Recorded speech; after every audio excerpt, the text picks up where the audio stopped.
দেখাবো কিভাবে রোদে দেওয়ার ঝামেলা ছাড়াই টক ঝাল মিষ্টি আমের আচার তৈরি করতে পারবেন একদম গ্রাম্য পদ্ধতিতে, খুব সহজেই। আজ সারাদিন মেঘের কলস উপর করে দিয়ে যেন বর্ষা নেমেছে।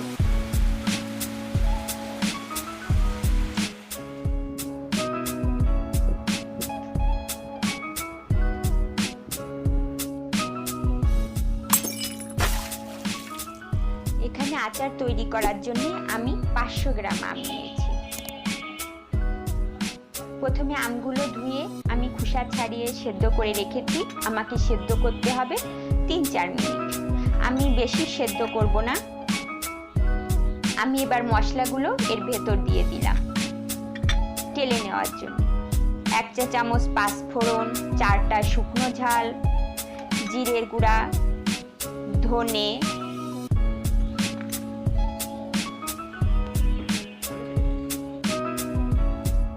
মৌরি দেব 1 চা চামচ। মৌরি দিলে স্বাদটা সুন্দর আসে।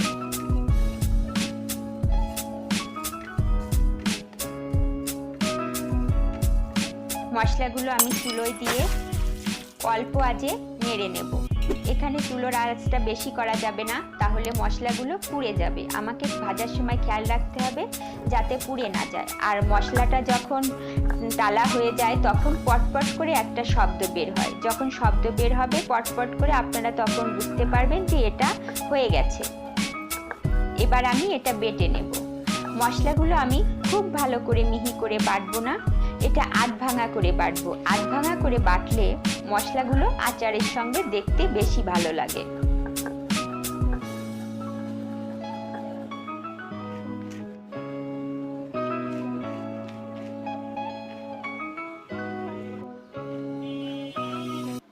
আপনারা কেউ যদি ঝাল বেশি খান তাহলে ঝালের পরিমাণটা বাড়িয়েও দিতে পারেন।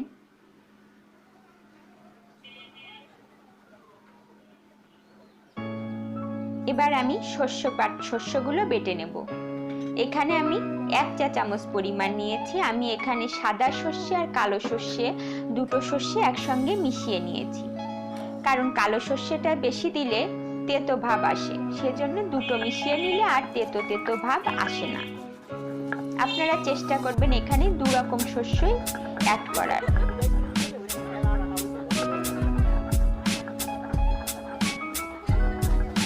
তো এই খুব সহজেই তৈরি হয়ে গেল আমার আমের মশলা।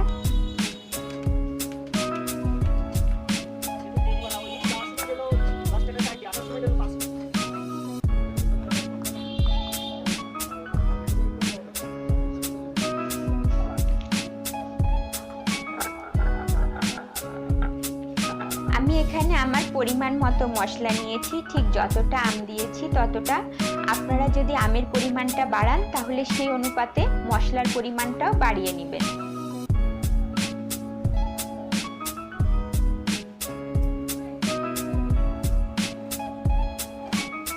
এবার আমি তেল দিলাম 1/3 কাপ। তেলটা গরম হওয়া পর্যন্ত অপেক্ষা করতে হবে। আমার তেলটা গরম হয়ে গেছে। এর ভেতর আমি দিয়ে দিলাম 2টো তেজপাতা আর দারচিনি 1 টুকরো।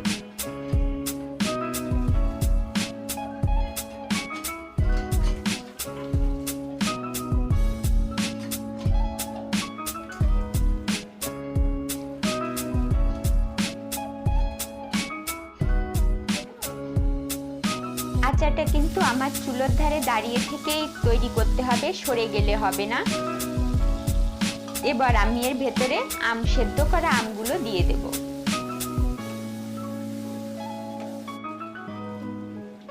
আমটা এমন ভাবে সেদ্ধ করতে হবে যাতে জলটা বেশি না থাকে। আমি এখানে 500 গ্রাম আম সেদ্ধ করার জন্য 1 কাপ জল ব্যবহার করেছিলাম। আমি এখানে লবণ দিয়ে দিলাম। লবণটা পরিমাণ মতো দিতে হবে, আপনারা আপনাদের স্বাদ মতো দেবেন। এবার হলুদ দিলাম 1 চা চামচ।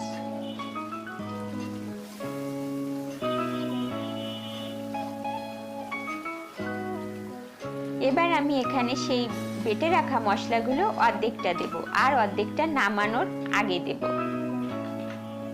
আমাকে কিন্তু এভাবে অনবরত নাড়তে হবে, না হলে এটা লেগে যাবে।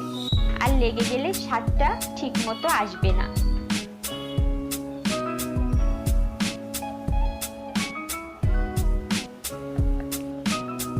আচ্ছা, এই আমগুলো যেহেতু আগে থেকেই সেদ্ধ করা ছিল তাই একটু চাপ দিলেই গলে যাচ্ছে।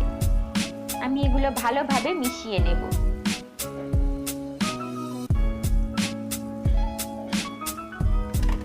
আমার এটা কাঁচা মিঠে আম ছিল, সেজন্য বেশি চিনি লাগেনি। আমার এখানে মাত্র 4 চা চামচ চিনি লেগেছে। আপনাদের আমটা যদি বেশি টক হয় তাহলে আপনারা চিনির পরিমাণটা একটু বেশি করে দেবেন।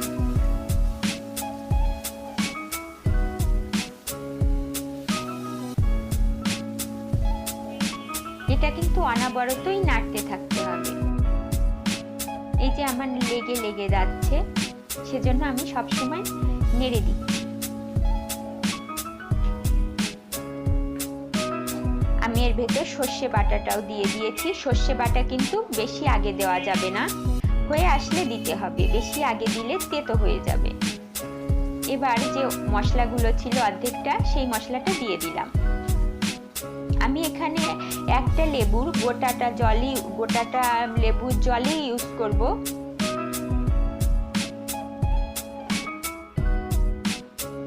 এই লেবুটা কিন্তু আমাদের আচারের স্বাদটা অনেক বেশি বাড়িয়ে দেবে।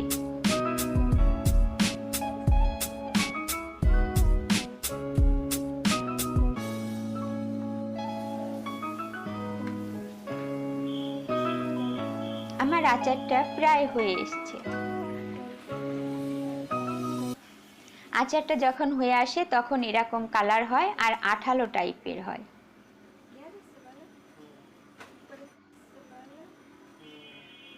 তৈরি হয়ে গেল খুব সহজেই টক ঝাল মিষ্টি আমের আচার।